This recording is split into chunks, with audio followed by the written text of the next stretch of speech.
Suspense. And the producer of radio's outstanding theater of thrills, the master of mystery and adventure, William N. Robeson. There's an old saw which says you can't fool all of the people all of the time. Neither can you please all of the people all of the time.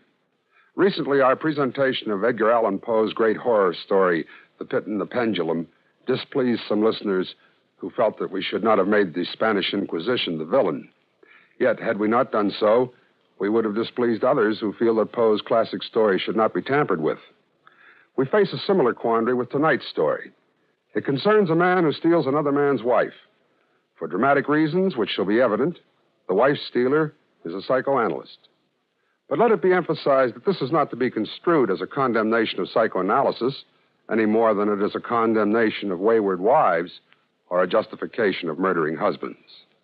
Listen then as Jack Carson stars in Analytical Hour, which begins in just a moment. Now, Analytical Hour, starring Mr. Jack Carson. A tale well calculated to keep you in suspense.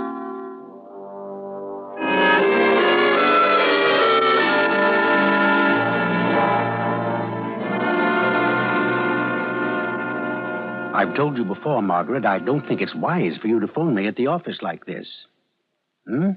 He's acting strangely. Well, he probably got delayed. I'm sure he'll call you any minute with a logical explanation. The doctor. Excuse me. Well, Mr. Nelson, come in. Thank you, Doctor. I know it's late and I didn't have an appointment, but I had to see you. Yes, of course. Sit down. I'll be with you in a moment. Now, my dear, I'm sure you'll have no cause for worry. I've had a patient drop in unexpectedly, so let me call you as soon as he leaves. Yes, goodbye. I want to tell you how I feel, Doctor. Oh? Well, how do you feel, Mr. Nelson? Fine. Just fine. The migraine headache is gone, the dizziness, the heart palpitation, all gone. Well, that's splendid. Then our sessions together over the past 6 months are beginning to bear fruit. Oh, they have borne fruit. I've never felt so sure of myself in my life, so free. I see. Well, this is very interesting, Mr. Nelson. Let me get out your file and make some notes. No. No? Well, why not? You've exhibited remarkable improvement, and I'd like to put it into the record. After all, this is the data from which prognosis is made, and if it isn't complete... Close it up. Well, all right. What I have to say is between you and me, man to man. If you wrote it down, it might... it might be used against me. I don't follow you. Well, a doctor, especially a psychoanalyst, never discloses what a patient tells him, but if it's not in writing, it would be your word against mine, wouldn't it? Really, Mr. Nelson, What time is it? Nearly 7. Has your nurse gone for the day? Yes, she left an hour ago. Good. Then we can, we can get down to cases, can't we? Mr. Nelson, you don't have an appointment. It's getting late. Sit down and listen to me. When I first came to you, I told you that my relationship with my wife was less than ideal. You listened very patiently. You drew me out in my childhood associations, my parental approval and disapproval patterns, and always you drew me back to my relationship with my wife. You wanted to know what the attraction between us was based upon. With infinite detail, you got from me my innermost thoughts and desires with respect to my wife. Is that right? Yes. And it's all in the file. Every question, every answer. Well, after 6 months, you've arrived at some conclusions, haven't you? Your analysis isn't completed. Yes. Yes, it is. I completed it last night. You? How do you mean? There was only one possible conclusion. That I hate my wife. Oh, now, just a moment. Hate, it's a relative term. It has validity only when placed in proper perspective. Exactly, and I repeat. Migraine headache gone. Dizziness gone. Heart palpitation gone. Yes, but your diagnosis is an oversimplification. These physical manifestations couldn't disappear simply because you arrive at the conclusion that you hate your wife. Oh, no. Well, I did something about it. Now, Mr. Nelson, if you're going to tell me you've run away from your wife... No, I didn't run away. Well, then what did you do? I killed her.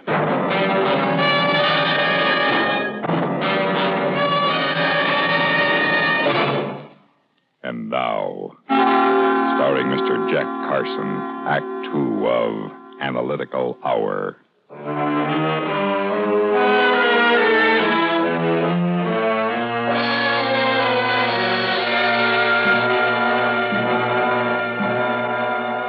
That's right, Doctor. I killed her. You killed Margaret? I mean, your wife? But you couldn't have. Why do you find it so hard to believe? Well, but no man in his right mind will kill another human being, no matter what the provocation. A few minutes ago, you said I was an intelligent man. You are. You were. Wait a minute. When did you say this happened? Last night. Last night? Uh-huh. I see. Now, surely you realize that if you have committed murder, it's only a matter of time until the police will be searching for you. Of course. Well, doesn't that concern you? Not in the least.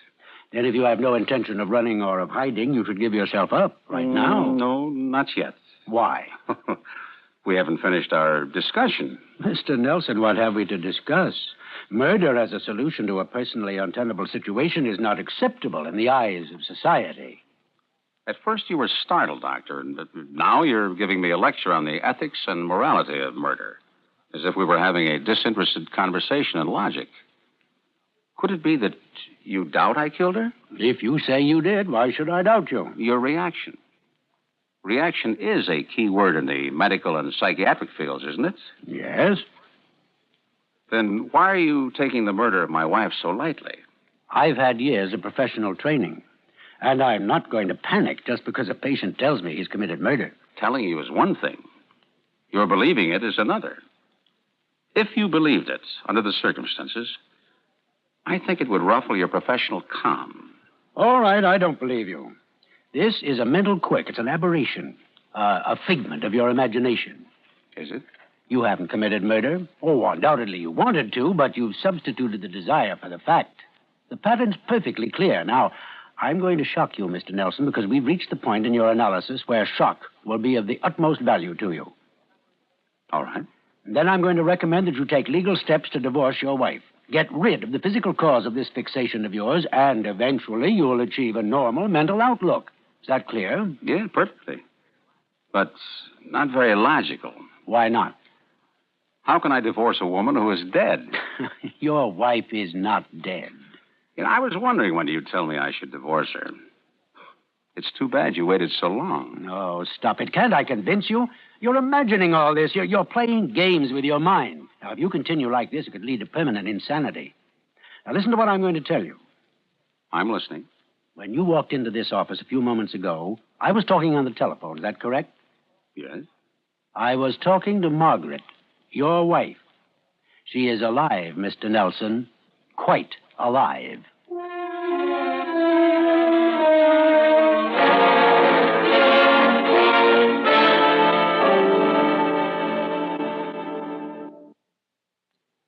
In a moment, we continue with the third act of Suspense. Now, starring Mr. Jack Carson, Act 3 of Analytical Hour.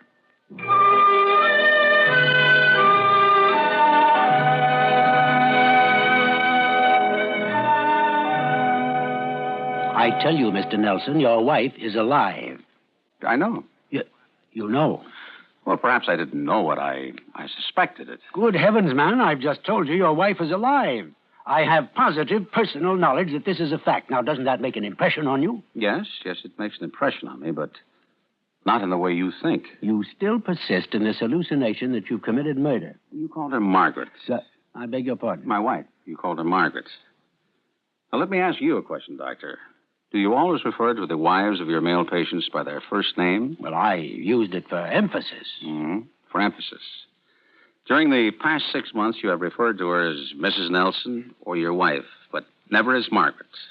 Now, suddenly, for emphasis, you call her Margaret.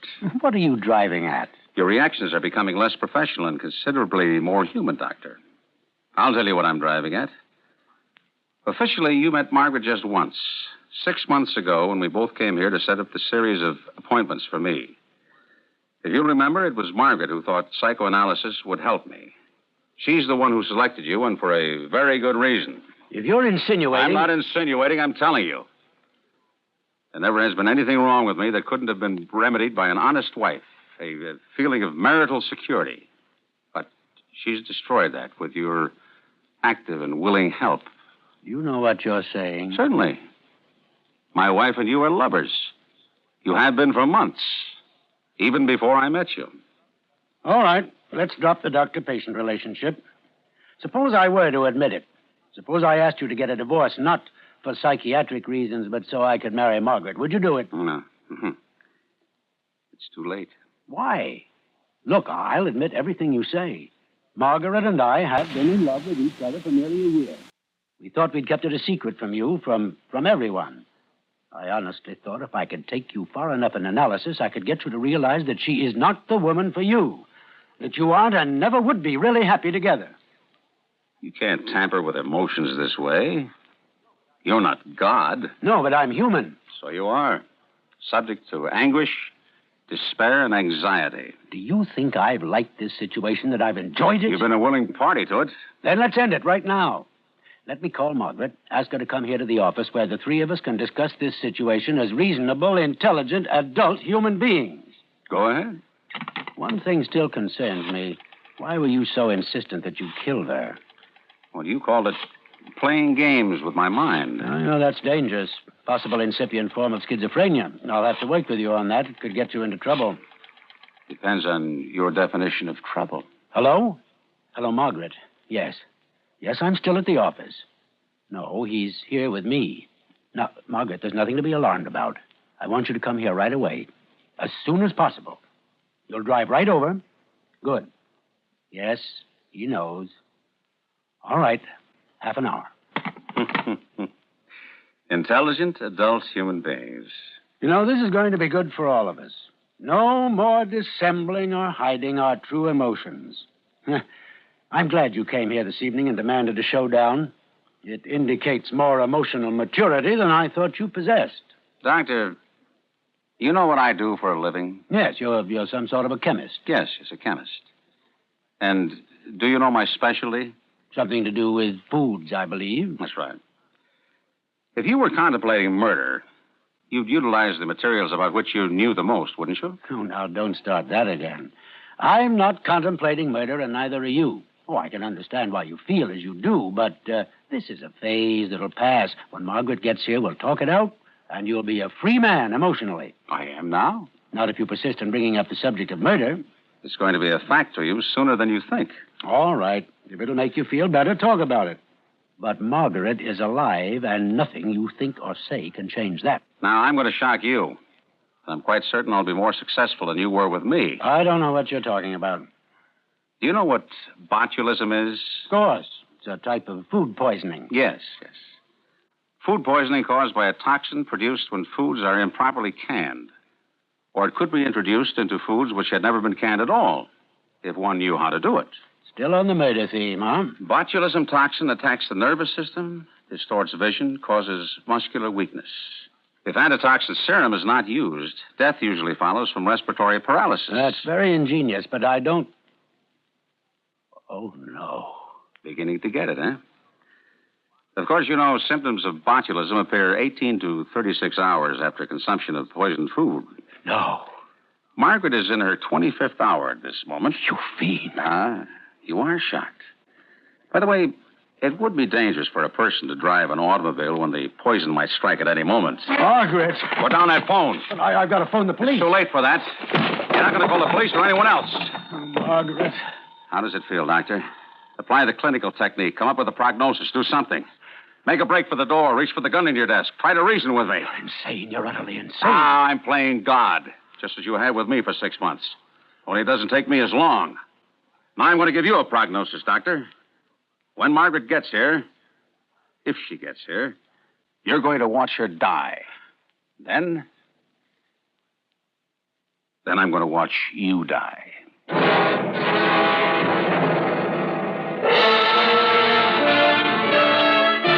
And now, starring Mr. Jack Carson, Act 4 of Analytical Hour.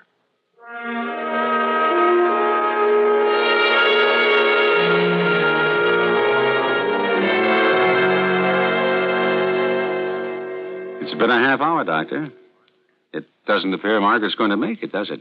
Are you going to let her die just for the sake of vengeance? Vengeance? That's a relative term, like hate. And hate is a relative term. You said so, Doctor. But premeditated murder. Murder is not a relative term. It's final and irrevocable. I prefer it to wife stealing and deception. If I could only... But you can't. What's the matter, Doctor? You having a little trouble breathing? You poisoned me, too. Ah, of course. I'll kill you. I'll kill you with my bare hands. And now you speak of killing. Less than an hour ago, you said no man in his right mind would kill another human being, no matter what the provocation. Are you not in your right mind, Doctor? My arms. I can't raise them. Ah, the poison is working. Devil. Would you like to hear how it was done? Last night, Margaret attended a club banquet, or so she told me. But you and I know that she had drinks and hors d'oeuvres with you in your apartment, and then the two of you went out to dinner. Is that right? Yes. It was the hors d'oeuvres, special kind you both like so well. You keep quite a supply of them in little glass jars. It was easy for me to introduce the botulism culture while you were out. I believe someone's in the outer office. Margaret. She seems to be having some difficulty. Margaret, run! Find the doctor. Margaret! Hello, my dear. I'm sorry. I really am sorry. But not for either one of you. Respiratory paralysis, Doctor. The final stage. You won't get away with it. You... I want to thank you for calling her over, Doctor. It works out even better than I had planned it. Somebody will find the two of you in the morning, sprawled out like the last act of Romeo and Juliet, and it will all fit. Both of you dead of botulism, poisoned by the snacks you had alone together in your apartment. And me?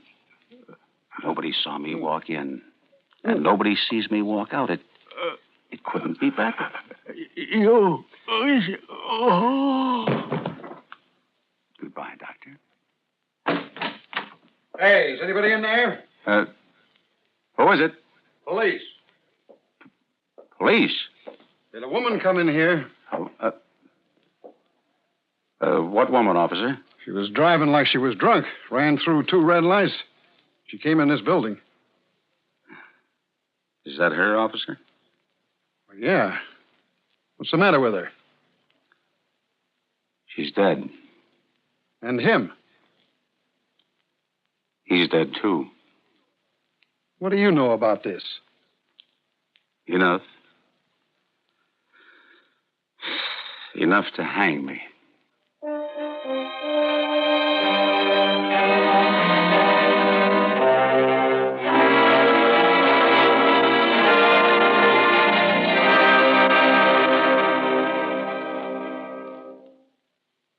Suspense, in which Jack Carson starred in William N. Robeson's production of Analytical Hour, written by Alan Botzer.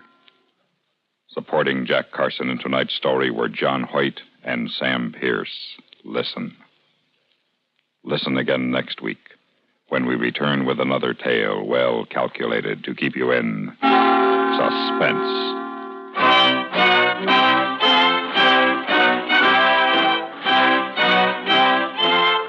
This is the United